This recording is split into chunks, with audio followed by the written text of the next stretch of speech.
नमस्कार दोस्तों, राधे राधे, जय जय श्री कृष्णा। दोस्तों, आज का हमारा टॉपिक है कि लड़का और लड़की की शादी विलंब से क्यों होती है, देरी से क्यों होती है। क्योंकि यदि लड़का या लड़की की कुंडली में यदि मंगल ग्रह चौथे भाव में या फिर 7वें भाव में या फिर 8वें भाव में हो, दोस्तों इसके अलावा यदि मंगल ग्रह 12वें भाव में हो तो लड़का या लड़की की शादी विलंब से होती हैं। दोस्तों, यदि लड़के की कुंडली है तो लड़के की कुंडली में यदि शुक्र कमज़ोर स्थिति में हो, यानी शुक्र यदि दोस्तों शुक्र किसी पाप ग्रह के साथ में हो या शुक्र नीच में हो, निम्न हो, तो फिर शादी लड़के की बहुत विलंब से होती हैं।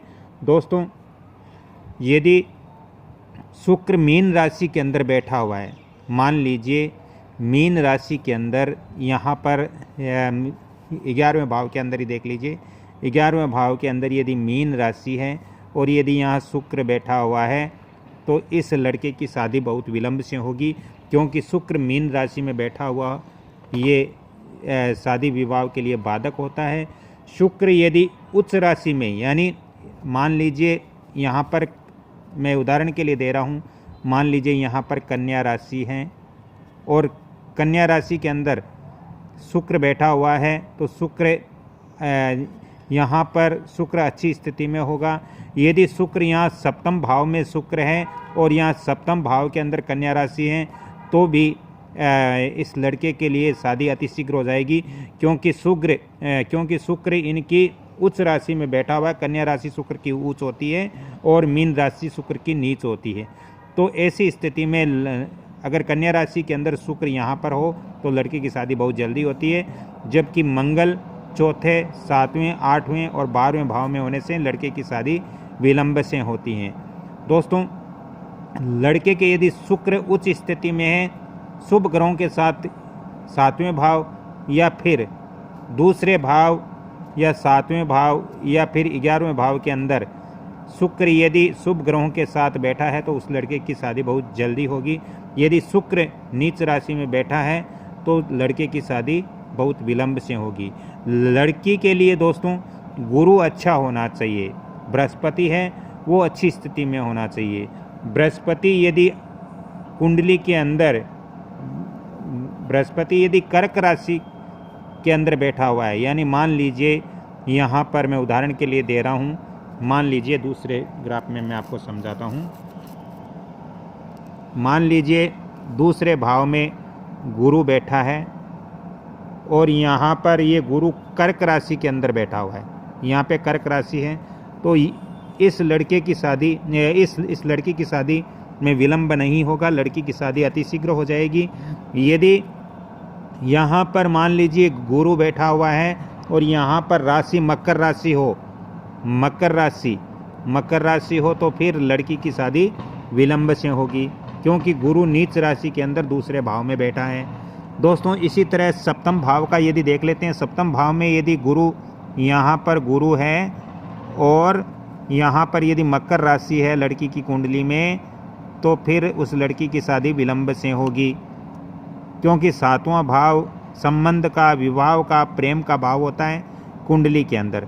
दोस्तों, 11वें भाव की बात करें तो 11वें भाव के अंदर यदि गुरु बैठा हुआ है और यदि गुरु कर्क राशि के अंदर है तो विलंब से होगी, मकर राशि के अंदर है तो अतिशीघ्र होगी।